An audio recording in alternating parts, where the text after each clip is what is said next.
What's up YouTube? Phil Brower, Gracefully Rustic Woodworks. Today I'm going to show you how to make some real nice serving trays out of some cherry burl slabs. These are live edge, and as you can see we got resin all in there. I'm going to show you step by step how to do that, and also how you get your resin all on the sides and the edges, which is, in all honesty, kind of a pain in the ass. But stay tuned, I'll show you how to do it. Don't forget to like, comment, subscribe, all that other good stuff. Thanks for watching. All right, so here are the pieces we're working with. Got a couple, actually 3 pieces of some live edge cherry, some nice burls and stuff in there. They're already plain, flattened out. I'm gonna trim them to 24 inches. I think that's the size I wanna make, and then go from there. When measuring this live edge stuff, you're gonna need one straight edge here. Use the square.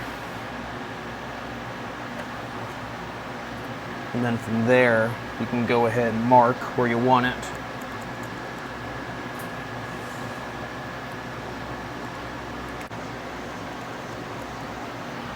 That way, from this edge to this edge will be exactly 24 inches. It's a little harder to measure. Sometimes you get it just right when you got these wild looking live edges here.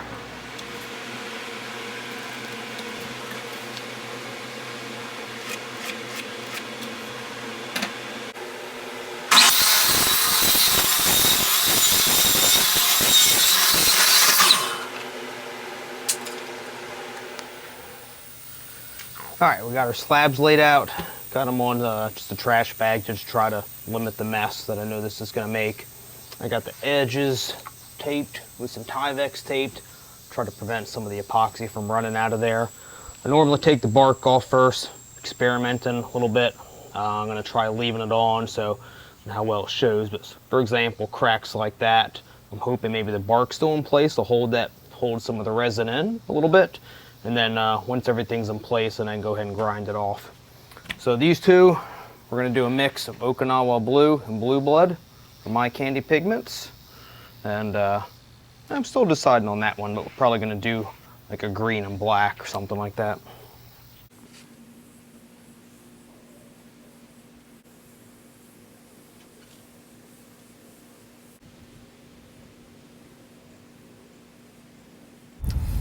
All right, once you get the resin kind of poured for this burl wood, what I do is I kind of just spread it all out, lather everything on. One, it helps seal the wood, but the burl wood is quite frankly a royal pain in my ass. It looks incredible when it's done, but it is a pain to work with. The burl's got tons of just little cracks, holes, crevices, etc. Now the nice thing about it is when it's done and you have all the resin in there, it looks amazing. But in the meantime, it is a pain to get the resin in place. So here I am the next day going back, just kind of filling in little cracks and crevices that didn't get filled in from the initial pour. Here I am the following day going back and dealing with the other board. And I don't remember how many days I did this, but it was several, and I want to say it was about a solid 2 weeks from start to finish of dealing with these boards, and half of that was just kind of keep going back and just touching up little spots that kept being exposed. So once that's all done, here I am running things through the planer. Really I'm just kind of trying to take off that excess layer of resin on top of the board. I'm not trying to go any further than that, just kind of trying to clean it up a little bit, so to speak. And here's about as far as I'm taking it down. You can see there's still a real thin layer left. From there, going ahead and feeding through the belt sander, getting that last little bit off, flattening everything out, trying to get everything nice and smooth.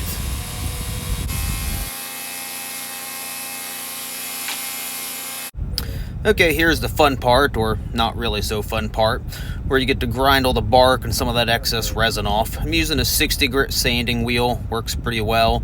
I like to do this as far away from my shop as possible because as you can see, it makes an absolute mess. Here comes the pain in the butt part, where we try to get resin in the sides. were the edges of the board. You can see this burl wood just has holes and cracks all into it. So first thing I did was I taped the sides with Tyvek tape to try to hold it in. And you can see I got some bricks and things like that, just kind of trying to hold everything up in place so I can do that. This surface is not level at all, so you almost have to over pour some of the resin just to get it in all of the holes and cracks and things like that. And then there's a couple holes on some, I guess, some of the higher points and things like that that are especially difficult. So what I do here is I save a little bit of resin and wait till it starts to get kind of tacky, like this is now, and then from there you can kind of almost feed it into the cracks so it doesn't just immediately run right out. And here I am doing it to our green and black board, and of course once this is all done you need to go ahead and do it to the other side as well. Alright, now that our resin's dry, we got to get rid of some of this excess resin because we had to overfill it to get into all those holes and cracks. So back to using a grinder, and as you start grinding it away, what you want to do is you kind of want to form the resin to basically the contour of the edge, if that makes sense.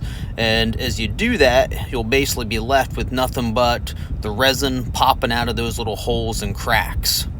And as you can see, this makes even more of a mess than grinding the bark off.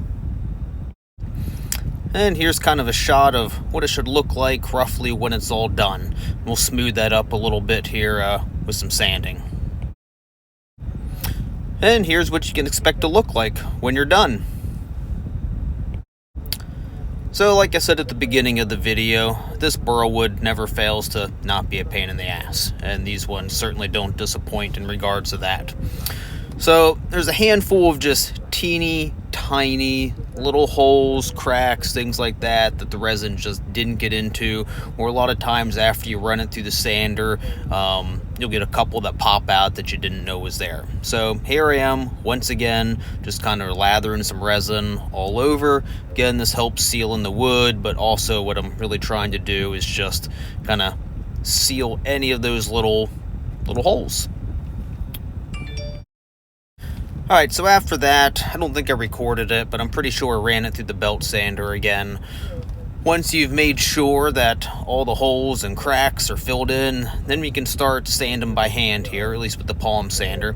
You want to spend a lot of time on the edges to really start smoothing out that resin and really get it to blend in with the crazy contour of the edge and the burls and all that sort of stuff.